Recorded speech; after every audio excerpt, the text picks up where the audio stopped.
anong makikita nyo. Okay, so morning guys, ano tayo, beginner's guide dito sa pag-uupo, no?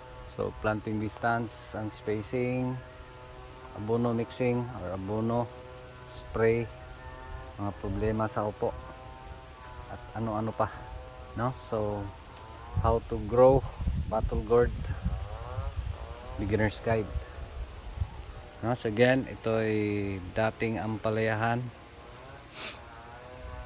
no? So tapos inararo natin gamit yung traktor. Plano ko sana nito taniman ulit ng ampalaya. So again, di kaya sa time, di kaya sa budget, di kaya sa oras. So ito yung best tanim, upo, no? Yung tanim na chillax lang, pwede mo lang hahayaan, considering dito may building na, may bubong na. Ayan, bubong pala, kompleto na to dito. So ang gagawin na lang nito is paggapang ng upo, no? Paano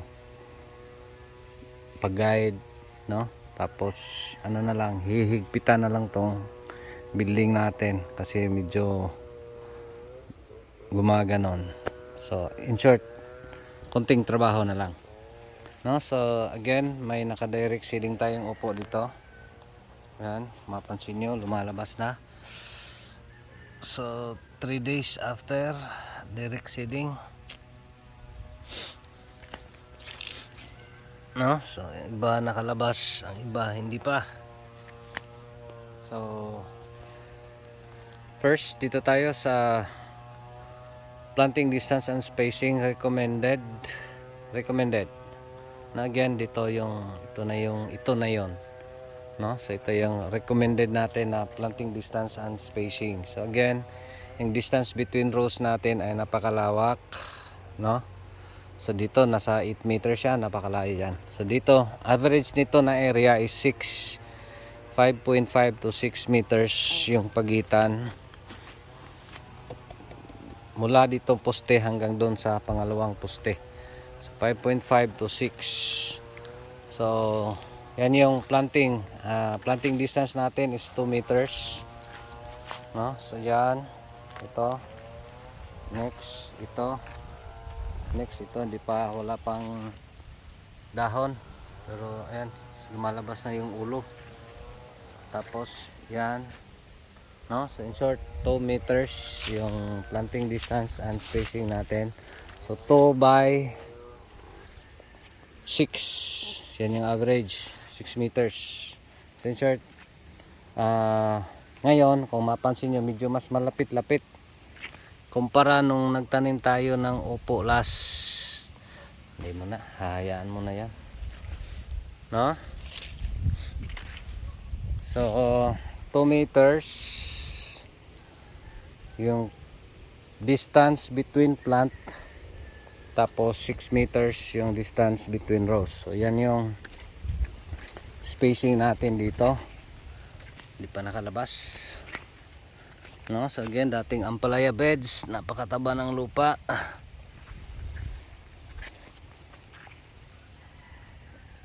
Ayan, kailangan ba tanggalin yan? Of course hindi, pero sa atin mas okay pagtatanggalin. Kasi pag enough water lang, enough lang yung tubig mo,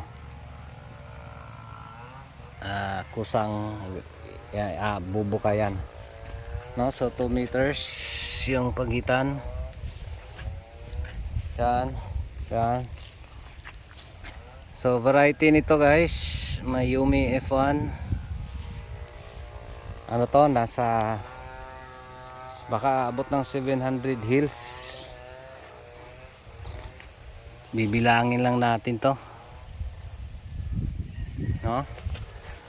So again, 2 meters yung planting distance and spacing. Tapos dyan, no? So first pakain kailan,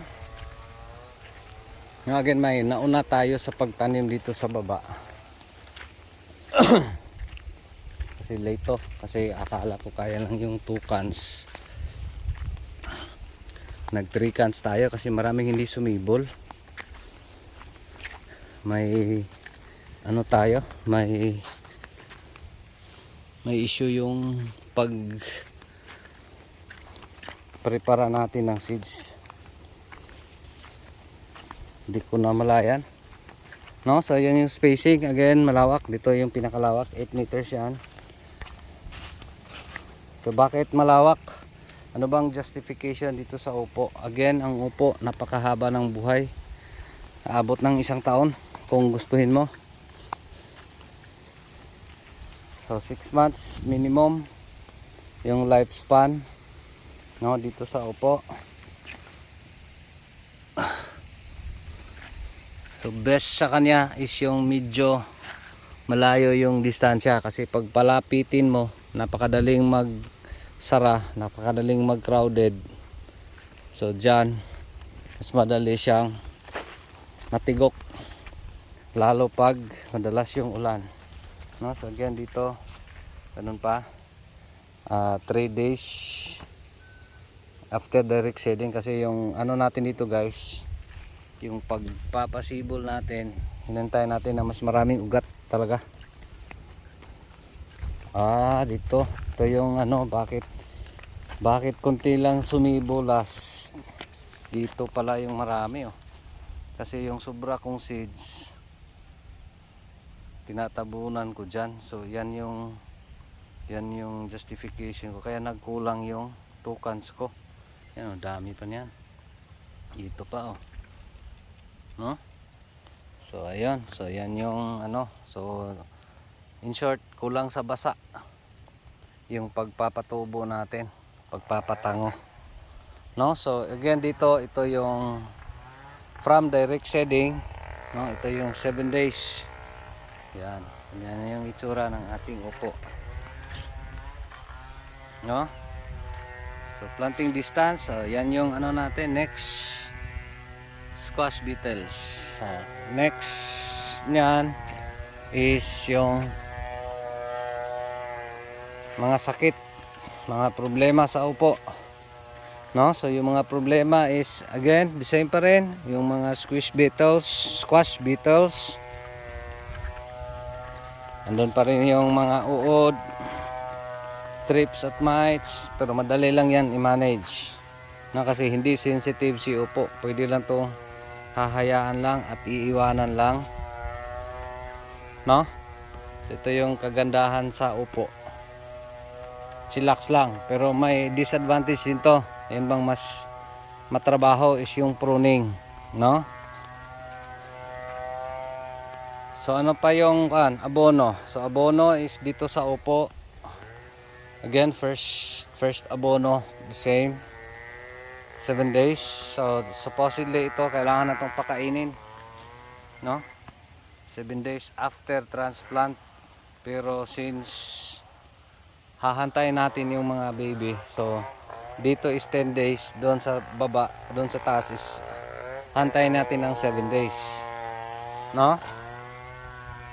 So management natin ito, mainit kasi sa area, so dilig every other day, kaya lang ng upo, maski mainit yung panahon, no? Tapos may mga ampalaya ditong sumibol, hinayaan natin, upo tsaka ampalaya katabi, no? So again 2 meters, may lampas pa, so minimum na yung 2 meters, no? So abono, first pakain the same principle ng pag-aabono ng kahit anong tanim, no? So dito start tayo ng 1 kilo unique 16, pwede half unique, pwede half urea, pwede 1 kilo 1620, no?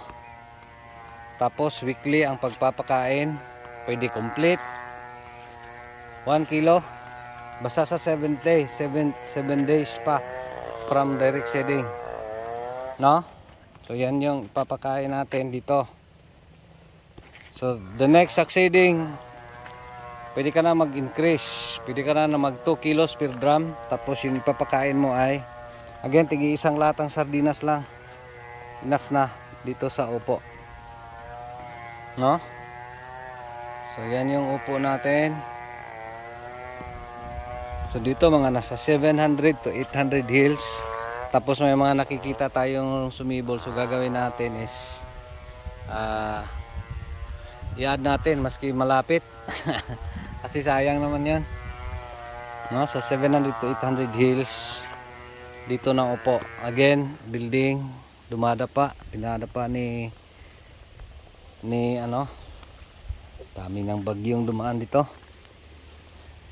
So gagawin natin is hihigpitan lang doon lang sa mga gilid sa banting, no? So abono yon 2 kilos na, 2 kilos hanggang mag 1 month 30 days. And after nyan, change feeding na kasi may mga bulaklak na yan 30 days up,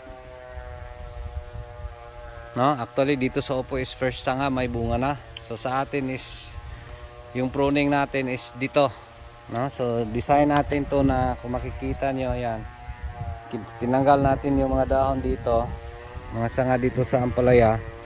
So dito tayo magpasanga. Tapos mga 3 sanga siguro. So yan yung patutuloyin dito sa taas, no? So ibang pruning sa upo, unlike sa ampalaya, pwede rin dito, pwede dyan. So sa atin dito sa upo hindi pwede kasi mabigat si upo. Kailangan mo dito sa atip talaga, di kaya ng dito lang sa gilid, no? So yan yung abono. Tapos the same principle, pag bulaklak na, pwede Nitrabor, winner, pwede complete 1620, no? Plus putas. So yan na yung management, yan na yung gagawin, yan na yung maintenance na, lalo pag namunga na. So yan yung gagawin. So next is insecticides, fungicides, foliar if necessary. So again, the same principle, maski sa ampalaya. Pag ampalaya farmer ka, napakadali lang itong upo kasi alam mo na yung mga insecticides at saka fungicides at alam mo na yung mga problema. Pero dun sa mga baguhan, no? So if you are into white squash or squash, pareho lang to ng sakit, no? May mangungulot pag nasubran sa abono, pag nadali sa mga insekto, no? So kailangan mo talagang mag-spray. So sa atin pang spray pabaho, ginamit natin dito is Perfectation, no? So far wala namang kinagat ng parang bibisita lang yung mga ano, bibisita lang yung mga squash beetles, no? Alika yung best. Tapos uod, leaf miner, pwede ra alika. Ditong bata pa, kaya lang ng maski mitumil, no? Pang-average, kaya mampatay niya yung mga uod ng mga dyan. Kasi kaya mo pang matamaan, no? Alika, pwede gold, uod, no? Trips, best, kotitso, pwede ring execute or any abamectin, trips, mites, no? So yan yung mga medisina.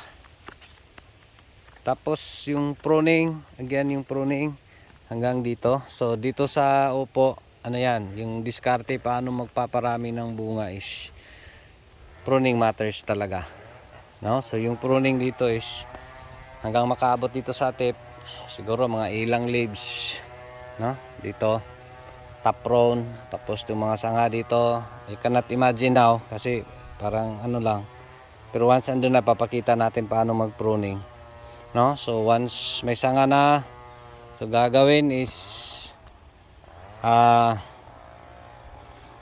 mga ilang sanga lang dito habang umabot na dito, prune naman, no? Tapos sa atin is 3 3 3 3 3 3 3 3, no? Dati to 3 to 3 tayo, ngayon di na 3 3 3 3 3 3 na. Tatlong dahon, putol. Kada tatlong dahon, putol. Kada tatlong dahon, putol. Pag umabot na dito sa atip, no? So yan yung tricks paano magparami ng bunga sa upo. Hindi mo pwede hahayaan na aabot hanggang ilang metro saka ka na mag-pruning dito sa upo. Kailangan mo talaga ng ganon. So ipapakita natin yan. No? So yun lang, mga basic na pag-aalaga, paano magtanim ng upo.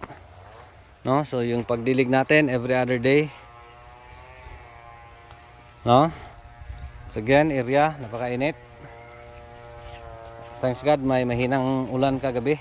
Again dito, marami pa tong kailangan nating i-transfer.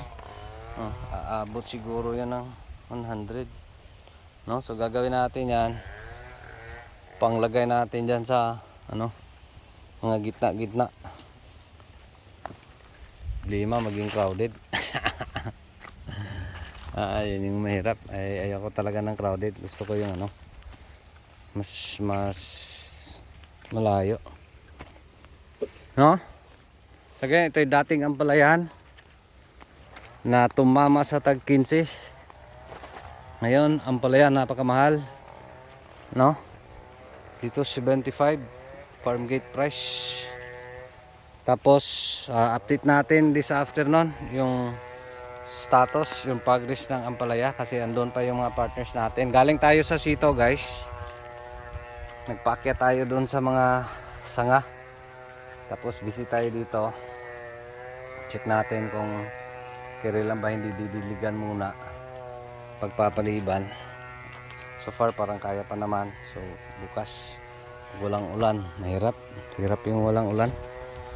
No, so at least may mahinang ulan kagabi. So at least so update natin mamaya yung mukha ng ating ampalaya doon. No, additional tayo ng tao, yung mga part-time nating students, pinatulong natin. So hanggang today, Monday, Tuesday, Wednesday lang yan kasi may klase yun sila. Bukas hanggang Sunday.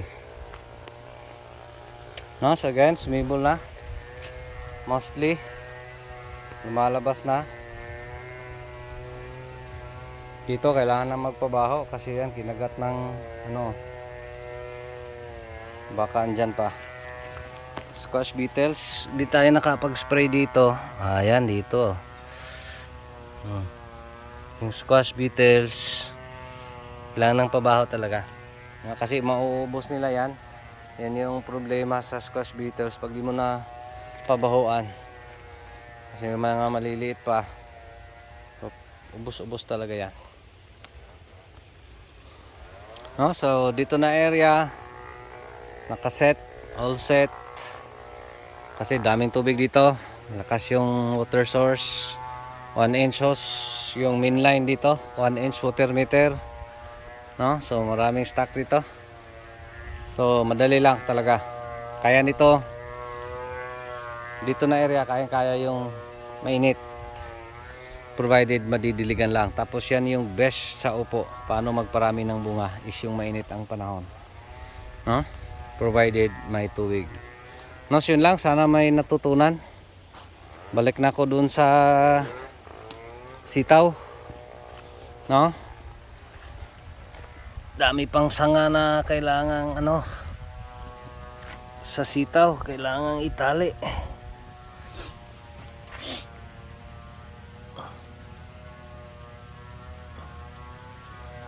Tigas pa.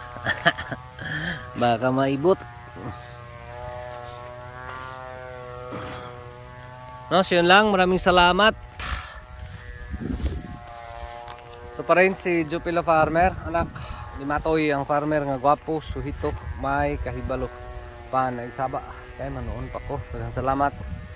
And God bless. Thank you. Thank you Lord.